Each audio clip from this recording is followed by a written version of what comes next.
Ladies and gentlemen, please let me introduce to you the Vice President of the United States of America, Joe Biden. Thank you all. Well, I wish I were not here under these circumstances, but I want to start off by thanking the governor for the tour today and for the Colorado National Guard.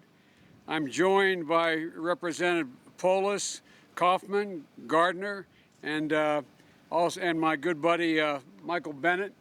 I just want to say to them that you've been incredibly responsive, and thanks for allowing me to come out and take a look. Also, the Mayor of Evans is here, and the Weld County Commissioner as well.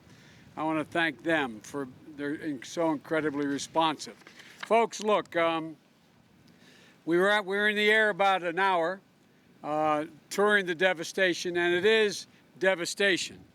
The stories that I've heard in here and from the gentleman standing behind me about the sacrifices individuals have made, about the sense of community, about how people pull together is pretty amazing, but not at all surprising. Not at all surprising. And I want to thank, by the way, all the FEMA group and all the Red Cross, all the people here. And one of the things I was saying to Craig Fugate, the director of FEMA, you know, I've been doing this a long time and visited an awful lot of disaster sites in my career. And the difference with FEMA today, as opposed to 5, 6, 7 years ago, and they were good then, but the difference is you walk in here and it's one-stop shopping. You have a group of people inside and in the other centers around this state that are looking to find an answer for you. They're not giving you a telephone number. They're not saying if you need this help, call this number. They're saying walk 3 chairs down to the table at the end of the table and we'll get this done for you. And Governor, the way you've been on top of this from the outset is remarkable. When President Obama issued the disaster declaration for the state, as you all know, that provided additional assistance, everything from cleaning up debris to helping people with their housing costs to boots on the ground that are providing technical assistance and helping the search and rescue. And the good news I heard today, the number of unaccounted folks, correct me if I'm wrong, Senator, is down to 6, SIX. And so things are moving. Things are moving in the right direction. FEMA is able to provide temporary housing, home repair that's not covered by your insurance, medical expenses, transportation needs, moving and storage, and other support for those directly impacted. And you can talk to FEMA representative at any of the 14 shelters that are currently established here.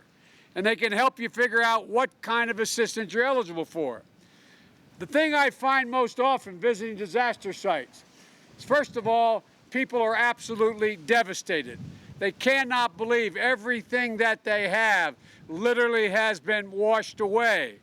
And the last thing they need is to be confronted with a group of alphabet agencies that are going to, in fact, tell them you can do A, B, or C. This idea of not only providing help, but giving them comfort, putting them in a zone where they know that everybody inside this building and the others are there to help them. And so you can get assistance, and those who are going to be watching this on television, you can get assistance at FEMA.gov or by calling the helpline.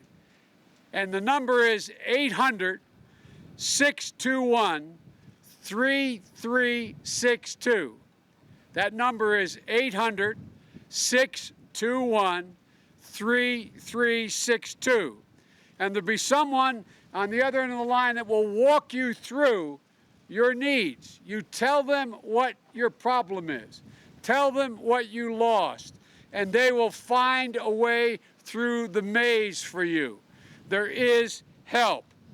The Department of Transportation is here, the Federal Highway Administration, and they're working closely with federal, state, and local agencies to assess the damage and help restore essential traffic and minimize further damages. One of the things I found most fascinating and devastating in the helicopter ride is there's so many small communities that are literally isolated. isolated on one side of a stream or one side of what now is a raging river, with no physical possibility of crossing that stream the way it's raging right now. And it's not raging in a comparable sense, but it's a lot deeper and a lot more rapid than it usually is. Those folks can't even make it across onto a road. The number of highways that have been washed away completely, and the county and city roads that have washed out as well. And so there's the ability, there's monies available to help both the federal highway system as well as the local highway system. To date, there's been $35 million approved to repair and reconstruction of roads and bridges. That's obviously not going to be enough, but it's going to continue to coordinate these critical infrastructure needs.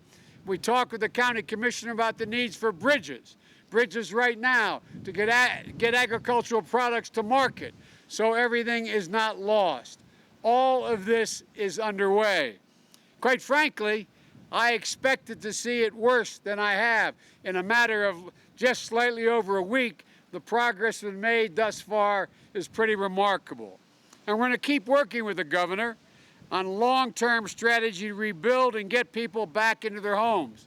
Once all these, I say to anyone listening, once all these cameras are gone, once all the news conferences are over, FEMA and the Red Cross are still going to be here till we make you whole, till we make it right for you.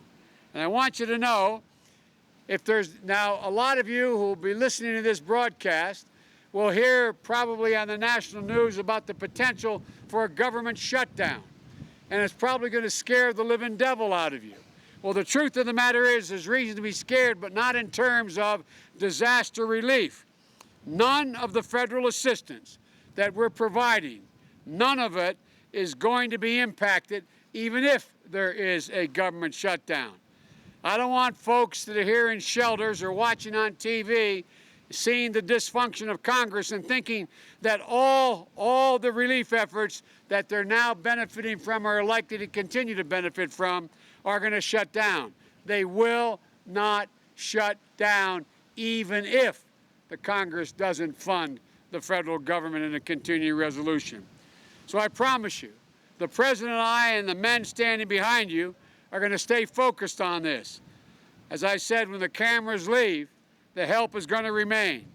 So I say, as tough as it is, and it is tough, I've never felt anything like what the people of this county, these counties are going through.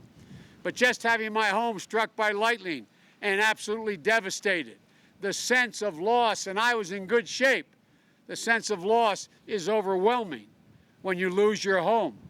It's overwhelming. It affects everything about how you feel, what you think, and what you do. But I promise you, there will be help. It will take some time in some of your cases, but immediate help for shelter and the rest is available.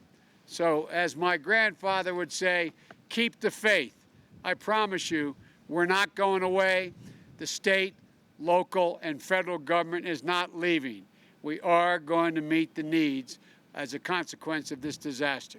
God bless you all, and may God keep everyone safe. Thank you.